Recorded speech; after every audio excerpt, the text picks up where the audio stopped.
पधारो मारे देश आपनो राजस्थान। यूं तो राजस्थान में हजारों किले हैं, जैसे जैसलमेर का किला, चित्तौड़ का किला, रणथंभौर का किला, कुंभलगढ़ किला, तारागढ़ किला, जूनागढ़ किला। लेकिन आज हम बात करेंगे राजस्थान की राजधानी जयपुर के किलों के बारे में। जयपुर में आपको बहुत से ऐतिहासिक महल और किले देखने को मिल जाएंगे, लेकिन यहाँ का जयगढ़ किला सबसे अलग है।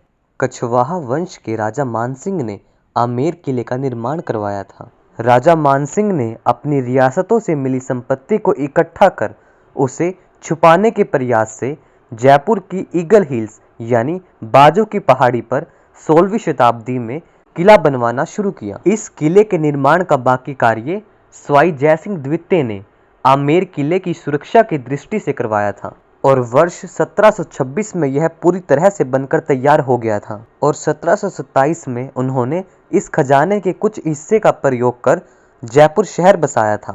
और साल 1976 में जब इमरजेंसी ने सारे देश को अस्त व्यस्त कर दिया था, तो यह किला आखिर कैसे राजनेताओं की दृष्टि से दूर रहता। और उस समय की रही प्रधानमंत्री श्रीमती इंदिरा गांधी को इस बात की भनक लग गई थी कि इस किले में खजाना छुपा हुआ है और लगभग 2 महीने तक यहाँ छानबीन जारी रही और अनेक तथ्य उजागर हुए। आमेर किले से जयगढ़ किले तक आने के लिए गुप्त रास्ता है। किले में रेन वाटर हार्वेस्टिंग का सिस्टम भी था। यदि 2 वर्ष तक भी बारिश न हो तो भी सैनिकों को तृप्त किया जा सकता था। यहाँ 250 टन की तोपें पाई गई हैं, जो 35 किलोमीटर तक अपना वार रखती थी। महल में आपको राजा रानी द्वारा प्रयोग में लाई जाने वाली अनोखी चीजें देखने को मिलेंगी, जिनसे मन खो जाता है। तो नमस्कार दोस्तों, आपका स्वागत है आपके अपने YouTube चैनल पर। आज हम इस वीडियो में जानेंगे जयपुर के जयगढ़ किले के इतिहास के बारे में और जानेंगे आखिर इंदिरा गांधी का इस किले के खजाने से क्या संबंध था। तो दोस्तों, हमने अभी जाना था कि इस किले की नींव राजा मानसिंह ने रखी थी और इस किले का निर्माण पूरा करवाया था राजा जयसिंह ने, जिनके नाम पर इस किले का नाम जयगढ़ किला पड़ा। यह किला आमेर किले से 400 मीटर ऊपर अरावली की ईगल हिल पर स्थित है। इसे विक्ट्री फोर्ट भी कहा जाता है। डूंगर दरवाजा और आवामी दरवाजा, इन दोनों दरवाजों से इस किले में आप एंट्री ले सकते हो। आमेर किला राजा और रानी के निजी महल के लिए था। यहाँ पर राजा अपनी प्रजा के सुख दुख सुनता था और जयगढ़ किले में सैनिकों का युद्ध अभ्यास होता था। दरअसल इस किले का निर्माण आमेर किले की सुरक्षा के लिए बनाया गया था। अगर कोई एकदम से राजा के महल पर आक्रमण कर दे तो वहां से राजा का परिवार इस महल में आकर रह सके। राजा मान सिंह अकबर के नवरत्नों में से एक थे। अकबर ने 1581 में राजा मान सिंह को काबुल युद्ध लड़ने के लिए भेजा। वहां इन्होंने बहुत से युद्ध जीते और जब भारत वापस आए तो अपने साथ तोप बनाने की विधि लेकर आए और 1585 में इन्होंने जयगढ़ किले में तोपखाना बनाया। किले में 4 दमदमे पाए गए हैं। दमदमा दरअसल छोटी तोपों को रखने का स्टैंड होता है, जिसका निशाना हमेशा आमेर किले की तरफ होता है। किले में एक दिया बुर्ज भी था, जहां ढोल नगाड़े बजाए जाते थे। दरअसल किले की बाउंड्री पर 27 चेक पोस्ट थे, जहां पर सैनिक तैनात रहते थे। जब भी युद्ध की स्थिति होती थी तो इन ढोल नगाड़ों के बजाने से उन सैनिकों को संकेत दिया जाता था। फिलहाल इस दिया बुर्ज पर जयपुर का झंडा लहरा रहा है। इस झंडे के पीछे भी अपना ही एक इतिहास है। यह झंडा पंचरंगा है, यानी यह 5 रंगों से बना हुआ है। दरअसल जब राजा मानसिंह काबुल गए हुए थे, वहां उन्होंने 5 अलग अलग पठान कबीलों को हराया था, तो अपने इस जीत के उपलक्ष्य में उन्होंने यह झंडा फहराया था। यह झंडा जयपुर के हर किले या महल में देखा जा सकता है। इस झंडे के ऊपर एक छोटा झंडा भी होता है। दरअसल यह दूसरा झंडा यह दर्शाता है कि राजा महल में है या नहीं है, और अब यहाँ दूसरा झंडा है ही नहीं, जिससे यह पता चलता है कि राजा अब जयपुर में नहीं है।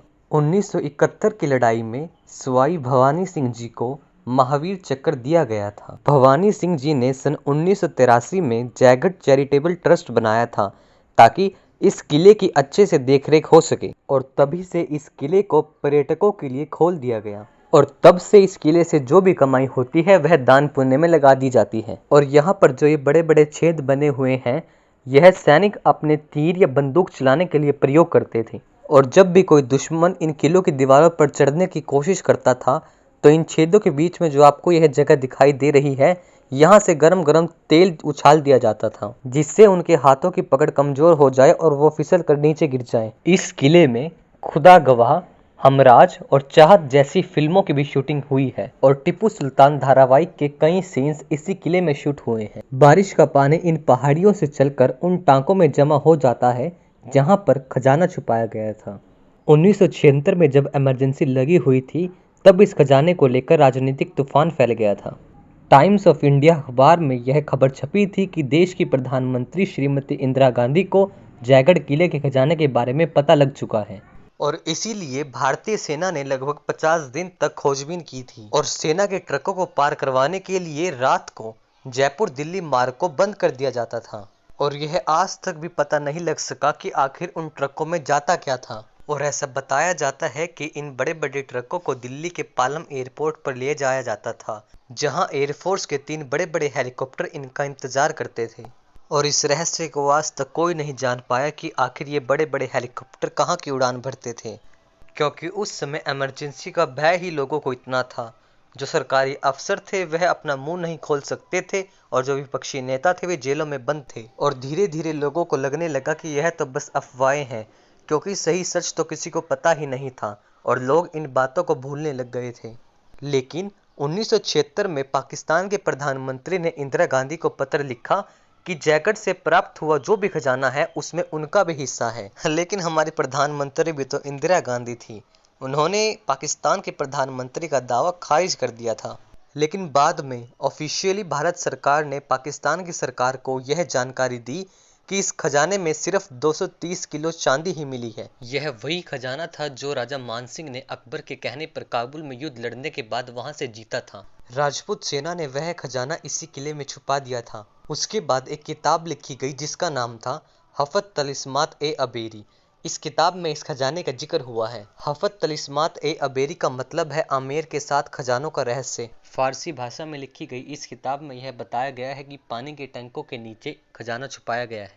पहले मुगलों ने और फिर बाद में अंग्रेजों ने भी इस खजाने का पता लगाने की पूरी कोशिश करी, लेकिन वे नाकाम रहे और फिर इंदिरा गांधी के दौर पर इस किले पर रेड डाली गई। इंदिरा गांधी को यहाँ से कुछ मिला है या नहीं मिला है, मिला है तो कितना मिला है और वह आज कहाँ है, ये सभी सवाल आज भी ज्यों के त्यों पड़े हुए हैं। आज तक भी इस रहस्य से पर्दा नहीं उठाया गया। आशा करते हैं कि आपको यह जानकारी पसंद आई होगी और आपको कुछ नया जानने का मौका मिला होगा। तो चैनल को सब्सक्राइब कर दीजिए और वीडियो को लाइक कर दीजिए। धन्यवाद।